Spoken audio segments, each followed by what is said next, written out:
J'ai entendu raconter au nom de Rabbi Nachman qu'il existe à Jérusalem une synagogue. Une synagogue où l'on rassemble tous les morts du monde entier. Aussitôt qu'une personne décède dans le monde, on la transporte là-bas. On la juge et on décide de sa destination. Comme l'explique le Zohar, certaines personnes meurent en effet en Eretz Israël et sont transportées en diaspora et inversement. Dans cette synagogue siège donc le tribunal chargé de juger tous les hommes et d'attribuer à chacun la place qui lui revient. Il arrive parfois qu'un homme reçoive la condamnation de ne pas avoir de lieu de repos, d'errer et d'être jeté dans le Kaf Hakela, le creux de la fronde.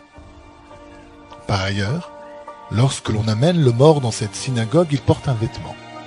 Mais il se peut qu'une pièce manque à celui-ci. À l'un, il manque par exemple une manche, appelée arbil, à l'autre un pan de son vêtement, du nom de palais, et ainsi de suite.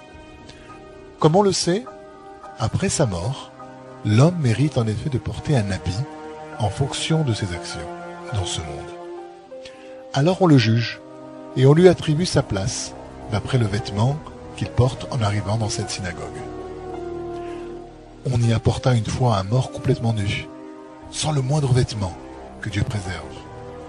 Du fait de sa nudité, on le condamna à être jeté et à errer dans le Kaf Hakela, que Dieu préserve. Vint un tzaddik, il prit l'un de ses propres habits et le jeta sur le défunt. Le tribunal lui demanda « Pourquoi lui donnes-tu l'un de tes vêtements ?» L'acte était inacceptable. Pour quelle raison, en effet, ce mort serait-il habillé et sauvé grâce à un vêtement ne lui appartenant pas? Le tzaddik répondit « Je dois envoyer cet homme à l'endroit de mon choix, et j'ai donc l'autorisation de le vêtir de l'un de mes habits. » N'avez-vous jamais constaté que parfois un grand prince envoie son serviteur chez un autre souverain et que le dévoué tarde un peu à partir accomplir sa mission? Le prince lui demanda alors « Pourquoi n'es-tu pas encore parti en mission ?» Et le serviteur de répondre « Parce que je n'ai pas de quoi m'habiller convenablement pour me rendre chez le prince. » Or, il s'agit d'un grand souverain, et il est impossible d'aller chez lui indécemment vêtu. Le prince rétorque alors « Prends vite l'un de mes vêtements et pars sur le champ t'acquitter de ta mission. Je dois moi aussi envoyer ce mort en mission. Voilà pourquoi je lui ai donné l'un de mes habits. »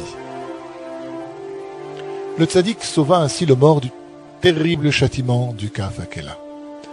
Rabbi Nachman raconta cela afin de montrer l'immense pouvoir du tzaddik véritable, capable de sauver ses disciples dans le monde de la sainteté.